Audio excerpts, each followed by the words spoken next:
ஒரு பெண்ணின் உடம்பில் இருக்கும் துணிகளை கிழித்தெறிந்து கையில் ஒரு தண்ணீர் குடத்தையும் கொடுத்துவிட்டு முழு நிர்வாணத்தோடு ஊர் மக்கள் பயன்படுத்தும் பொது கிணற்றில் இருந்து தண்ணீர் இறைக்க சொல்லி நீர் நிரப்பிய நிறை குடத்தோடு ஊர் மக்களுக்கு நடுவே நடந்து வர சொன்னால் அதை யாரால் தான் தாங்கிக் கொள்ள முடியும்? இது ஒரு கற்பனை கதையல்ல. கல் நெஞ்சையும் கரைய வைக்கும் இந்த உண்மை கதையின் கதாநாயகி பூலாந்தேவி அவர்கள் 2001 ஜூலை 25ஆம் தேதி அன்று இப்பொழுது நாடாளுமன்ற உறுப்பினராக இருந்த பூலாந்தேவி அவர்கள் மதிய உணவு அருந்துவதற்காக வீட்டிற்கு சென்ற அவர்களை ஷேசிங் ராணா மற்றும் இரு மதவெறியர்களுடன் சேர்ந்து பூலாந்தேவியை சுட்டு தள்ளி படுகொலை செய்துவிட்டு தப்பி ஓடிவிட்டார்கள். இந்த படுகொலைக்கு பின்னால் மனதை பதற வைக்கும் வரலாற்று பக்கங்களின் முதல் அத்தியாயம் இங்கே ஆரம்பிக்கிறது. இந்த உலகத்தில் சமூகத்தில் நடக்கும் ஒரு சில தவறுகளை தட்டி கேட்கும் ஒரு ஏழைக்கு கிடைக்கும் செருப்படி கதைகளும் வன்முறை சம்பவங்களின் தொகுப்புகளும் ஏராளம். சமூகத்தில் நடக்கும் அனைத்து வன்முறை சம்பவங்களுக்கும் மூல காரணமாக விளங்குவதே ஜாதி வேறுபாடுகள் தான் என்று சொன்னால் அது பொய்யாகாதே. குறிப்பாக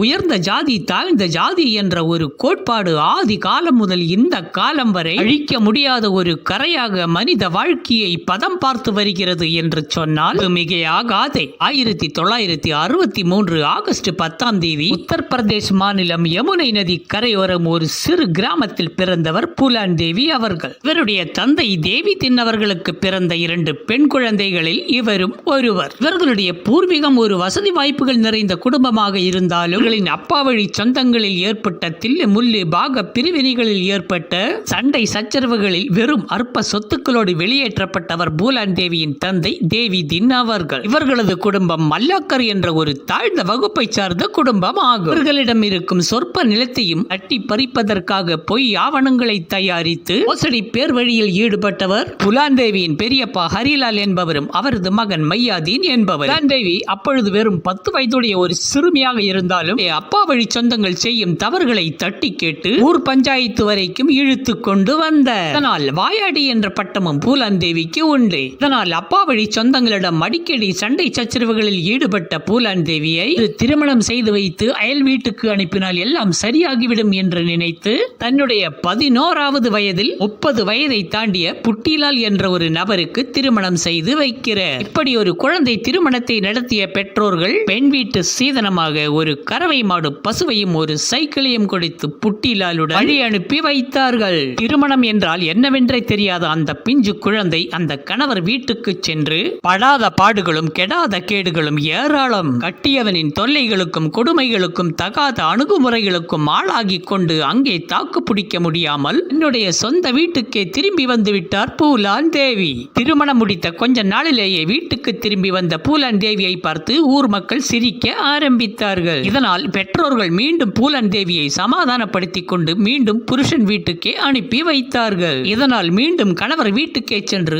தண்ணீர் குடத்துடனும் கண்ணீர் குடத்துடனும் மீண்டும் சில காலங்கள் கடந்து போனதை. இப்படி தன்னுடைய 15வது வயதில் மீண்டும் தன்னுடைய தாய் வீட்டுக்கே திரும்பி வந்தார் பூலாந்தேவி. இதனால் மீண்டும் கடுப்பாகி போன பெரியப்பாவின் மகன் மையாதீன் என்பவர் பொய்யான ஒரு திருட்டு வழக்கில் குற்றம் சுமத்தி பூலாந்தேவியை காவல்துறையிடம் சிக்க வைத்தார். செய்யாத குற்றத்தை ஒப்புக்கொள்ளாத காரணத்தினால் காவல்துறையின் ஏகப்பட்ட சித்திரவதைக்குள்ளானார் பூலாந்தேவி. கடைசியில் கட்டாய கைநாட்டை போட வைத்து குற்றத்தை ஒப்புக்கொண்டதாக சித்தரிக்கப்பட்டு வழக்கை பதிவு செய்தது. இந்த வழக்கு நீதிமன்றத்திற்கு வந்தபோது நீதிபதிக்கு முன்னால் நான் குற்றம் செய்யவில்லை என்றும் என்னை கட்டாயப்படுத்தி கையெழுத்து போட வைத்தார்கள் என்றும் காவல்துறை அதிகாரிகளின் மீது குற்றம் சுமத்தினார் பூலாந்தேவி. இதனால் பூலாந்தேவிக்கு நீதிமன்றம் ஜாமீன் வழங்கி உத்தரவிட்டது. ஜாமீனில் வெளியே வந்த பூலாந்தேவியை கண்டு மீண்டும் கடுப்பாகி போன பெரியப்பா மகன் மையாதீன் பூலாந்தேவியை சிக்க வைப்பதற்காக அடுத்த திட்டத்தை தீட்டினர். அந்த பகுதியைச் சேர்ந்த சம்பல் பள்ளத்தாக்கில் வழிப்பறி கொலைகளிலும் ரயில் கொலைகளிலும் ஈடுபட்டு வந்த ஒரு கூட்டத்தை ஊருக்குள் நுழையவிட்டு இரவோடு இரவாக பூலாந்தேவியை கடத்தி கொண்டு போக ஏற்பாடு செய்தார் மையாதீன். இப்படி காட்டுக்குள் இழுத்து கொண்டு போய் பூலாந்தேவியை பல நாட்கள் தங்க வைத்து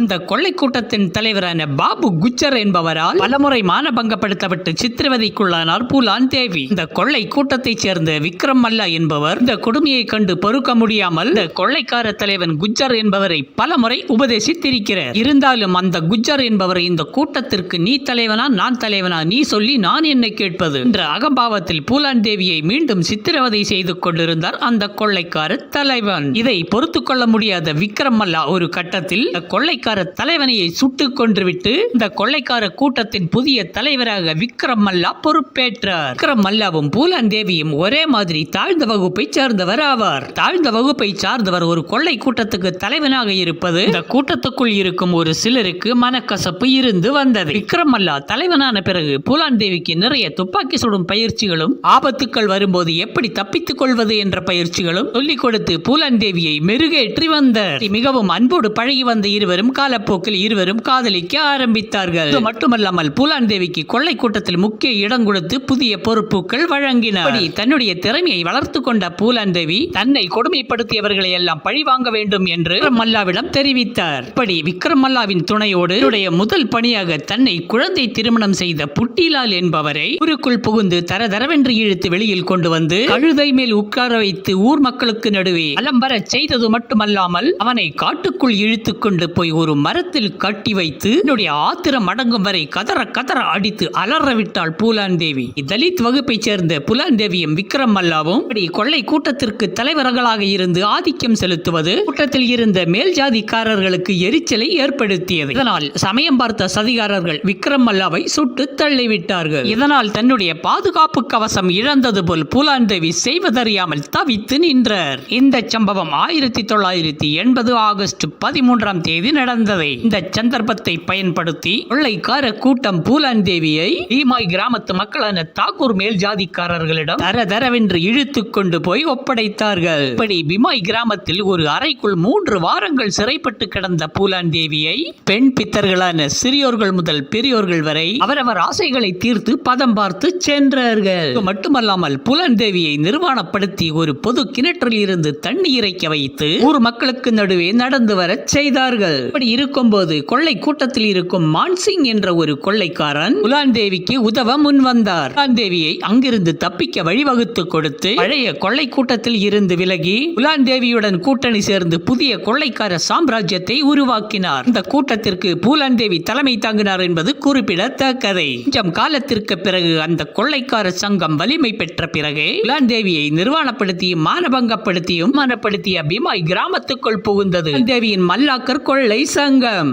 மானபங்கப்படுத்திய அத்தனை மேல் ஜாதிக்காரர்களையும் தரவென்று இழுத்து வந்து வரிசையாக நிற்க வைத்து 22 பேரை சுட்டு தள்ளினார் பூலான் தேவி. இந்த சட்ட ஒழுங்குக்கு பொறுப்பேற்று அன்றைய முதலமைச்சராக இருந்த VP சிங் அவர்கள் உத்தரப்பிரதேச முதலமைச்சர் பதவியை ராஜினாமா செய்தார். பிறகு மத்திய போலீஸ் படை எவ்வளவோ முயற்சி செய்தும் பூலான் தேவியை பிடிக்க முடியவில்லை. பிறகு 1983ஆம் ஆண்டு அன்றைய SP ராஜேந்தர் சதுர்வேதி அவர்களின் பரிந்துரையின் பேரிலும் எடுத்த தீவிர முயற்சியின் காரணத்தாலும் பூலான் தேவியின் ஏகப்பட்ட நிபந்தனைகளுக்கு அரசாங்கத்தை கட்டுப்பட வைத்து மத்திய பிரதேச மாநில முதலமைச்சரின் முன்பாக கீழடங்கினார் பூலான் தேவி. பிறகு 11 வருட சிறைவாசத்திற்கு பிறகு வெளியே வந்த பூலான் தேவி பாராளுமன்ற தேர்தலில் போட்டியிட்டு முலாயம் சிங் யாதவின் சமாஜ்வாடி கட்சிக்கு ஆதரவாக 1996, 1999 என்று 2 முறை பாராளுமன்ற உறுப்பினராக தேர்ந்தெடுக்கப்பட்டார். 1996ஆம் ஆண்டு தேர்தல் பிரச்சாரத்தின் போது சென்னை டி நகர் பனகல் பார்க் முன்பாக பிரச்சாரம் செய்ய வந்தார் என்பது குறிப்பிடத்தக்கது.